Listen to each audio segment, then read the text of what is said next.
How bad is Springfield's reputation, really? Springfielders? Oh. As a Springfield resident, Marge called a meeting to discuss how to improve the town's image. Marge quickly came up with an idea. She decided to build a concert hall. The local symphony orchestra had no proper venue for rehearsals after all. So Marge wrote to the famous architect Frank, asking for his help, but Frank had no interest in assisting and tossed the letter aside without a second thought.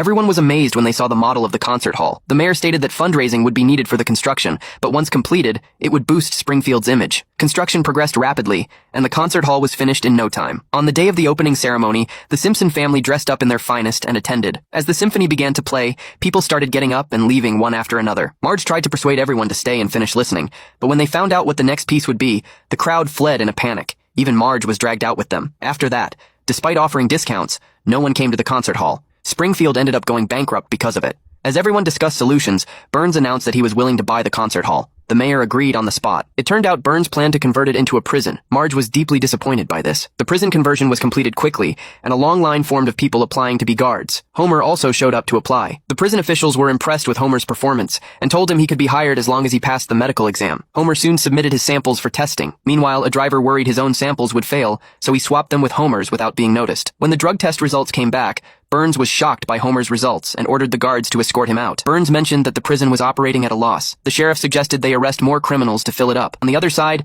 Homer was depressed about not getting the job, but the sheriff had already set his sights on him. According to the law, Homer was guilty of illegal garbage dumping. He was arrested and thrown in jail. After enduring harsh treatment in prison, Homer had no choice but to follow orders and do manual labor. At that moment, an inmate was trying to escape. He hurried to get away, but fell onto a vehicle. Thinking the man was injured, Homer called the guards, and the escape attempt failed because of it. The warden praised Homer's actions and took him to a private room.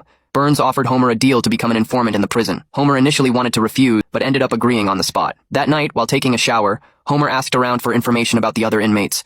He then reported everything he learned to Burns, earning himself a television as a reward. In contrast, the inmate who tried to escape was put in solitary confinement for a month. This made the mafia realize there was an informant among them. Meanwhile, when Marge visited Homer, he gave her a gift he had prepared. Homer told Marge he was working as an informant. To get revenge on Homer, the mafia came up with a plan. They told him someone would be escaping that night. Homer immediately reported this to the warden. That evening, the warden led his men to surround the entire perimeter of the prison, but he soon realized something was wrong. While Homer was watching TV, a riot broke out inside the prison. The inmates marched toward him. In a desperate moment, Homer escaped on a hoverboard. He went to Marge for help. Seeing prisoners blocking the way ahead, Homer had no choice but to take a huge risk. The riot was broadcast live on TV. Through thermal imaging cameras, viewers could see Homer trapped in a corner by the mob. At the critical moment, Marge found Homer. How did you get in here? As president of the cultural board, I was given a key to the concert hall.